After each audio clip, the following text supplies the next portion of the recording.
Have you ever looked at a picture of the Taj Mahal and wondered what kind of love story could inspire such a breathtaking monument? It's more than just a beautiful building. It's a love letter written in stone, a promise kept across centuries. Today, we're journeying back to the heart of the Mughal Empire to uncover the incredible love story of Emperor Shah Jahan and his beloved wife, Mumtaz Mahal. This isn't just a history lesson. It's a tale of passion, devotion, and a love that literally moved mountains. So, who are these two people? Let's start with the man himself. Prince Khurram, who would later be known as Shah Jahan, meaning King of the World, was the fifth Mughal emperor. He was a man of immense power, a brilliant military strategist, and a connoisseur of art and architecture. The Mughals were known for their opulence and grandeur, and Shah Jahan was the epitome of this golden age. But beneath the royal robes and the weight of an empire, he was a man with a heart capable of profound love. And then there was Arjuman Banu Begum, later given the title Mumtaz Mahal, which means the exalted one of the palace. She wasn't just any noblewoman. She was the niece of Empress Nur Jahan,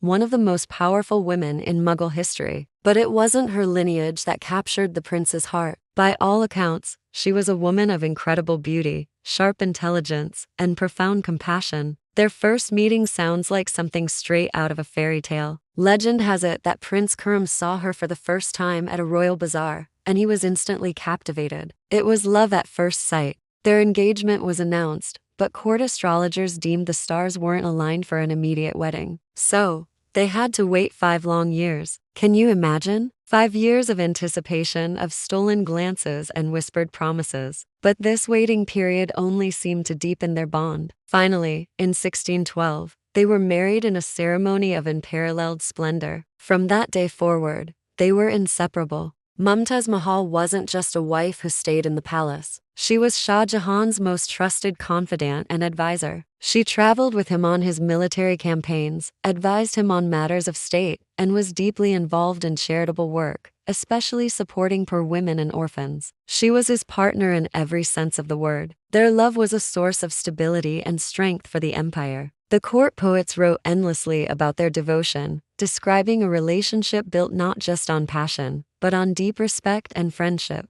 They were blessed with 14 children, a testament to their close and continuous companionship. However, this is also where tragedy begins to cast its long shadow. Life in the 17th century was perilous, and childbirth was a significant risk, even for an empress. In 1631, Shah Jahan was on a military campaign in the Deccan, and as always, a heavily pregnant Mumtaz Mahal was by his side. It was there, in a campaign tent, that she gave birth to their 14th child, a daughter named Gauhirara Begum. The delivery was difficult, and complications arose. For 30 agonizing hours, Mumtaz Mahal suffered. Shah Jahan, the mighty emperor, was helpless, staying by her side, his heart breaking with every passing moment. In her final hours, she reportedly made him promise 2 things. First, that he would take good care of their children, and second, that he would build a mausoleum for her, a tomb so beautiful that the world would never forget their love. He promised. As she passed away in his arms,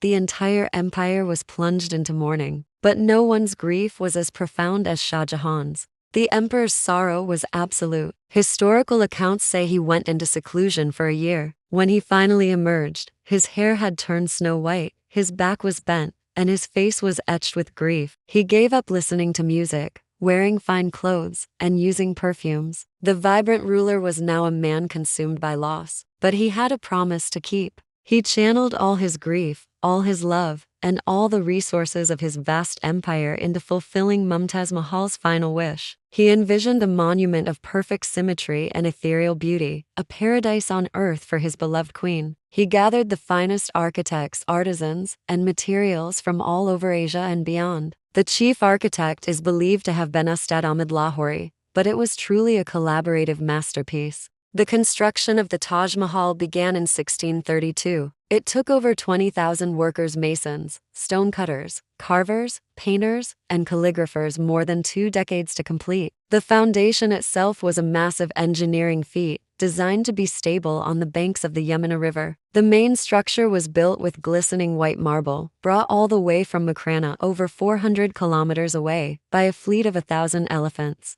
but it's the details that truly make the Taj Mahal a wonder of the world. The marble is inlaid with 28 different types of precious and semi-precious stones, like jade from China, turquoise from Tibet, and sapphires from Sri Lanka. The intricate floral patterns and calligraphy of Quranic verses that adorn the walls are so perfectly crafted. They look like they were painted, not carved and inlaid. The design is perfectly symmetrical, creating a sense of balance and harmony that is incredibly soothing to the eye. The central dome, standing over 73 meters high, is a marvel of architectural genius. The 4 minarets that surround the main mausoleum are cleverly designed to lean slightly outwards. This is an ingenious feature, so that in the event of an earthquake, they would fall away from the main tomb, protecting it from damage. Everything was planned with perfection and permanence in mind. The entire complex is designed to represent the divine throne of God on the Day of Judgment, a symbol of paradise. The gardens, the waterways, the reflecting pool, they all contribute to this heavenly vision. As you walk towards it,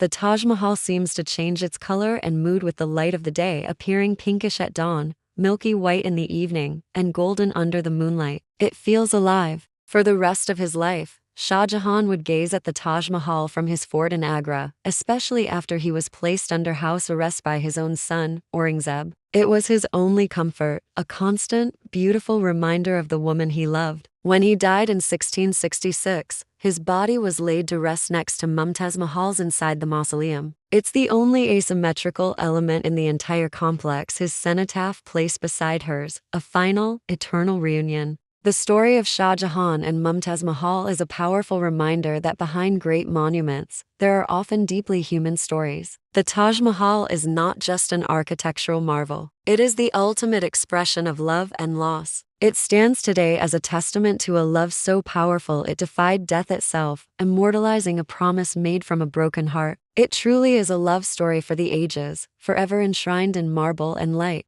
Thank you so much for joining me on this journey into the past. If you enjoyed this story, please give this video a thumbs up, and don't forget to subscribe for more stories from history. Let me know in the comments what other historical love stories you'd like to hear about. See you next time.